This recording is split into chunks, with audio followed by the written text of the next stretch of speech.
वंदे मातरम, मातृभूमीचं वंदन. वंदे मातरम म्हणजे तेजोमयी स्फुरण. वंदे मातरम क्रांतीचा गौरव मंत्र.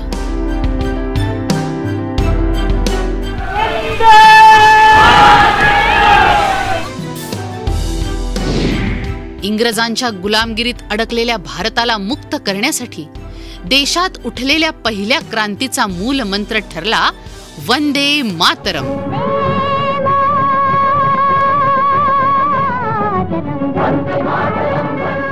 या ठिणगीनं भारतीय स्वातंत्र्य लढ्याला अपरिमित बळ दिलं. देशाला एका सूत्रात बांधण्याच्या प्रेरणेतून बंकिमचंद्र चॅटर्जी यांनी 1870 मध्ये हे काव्य लिहिलं.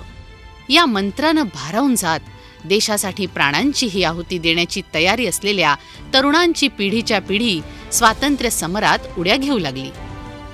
कोणी हाती शस्त्र घेतलं तर कोणी अहिंसेचा मार्ग पत्करला.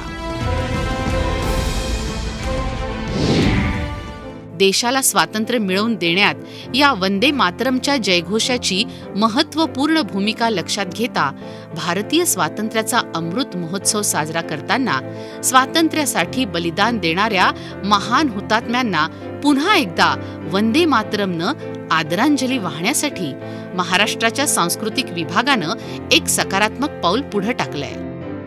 सांस्कृतिक कार्य विभागाचे मंत्री माननीय सुधीर मुनगंटीवार यांनी फोनवर हॅलो म्हणण्याऐवजी वंदे मातरमनं सुरुवात करा असं आवाहन केलं. इंग्रजांनी दिलेला शब्द आपण आजपर्यंत उपयोगात आणला आणि तो म्हणजे मी मोबाईल उचलला की हॅलो म्हणतो, मी फोन उचलला की हॅलो म्हणतो. पण अजूनही इंग्रजांची छाप काही कमी होत नाही. आणि म्हणून आज सांस्कृतिक विभागाचा पहिला संकल्प मी महाराष्ट्रात इथून जाहीर करतोय की हॅलो नाही वंदे मातरम बोलो. उद्यापासून हा संकल्प सुरू. सांस्कृतिक मंत्रालयाच्या या पुढाकारामुळे देशात एका चांगल्या सकारात्मक विचाराचा पाया रचला जातोय.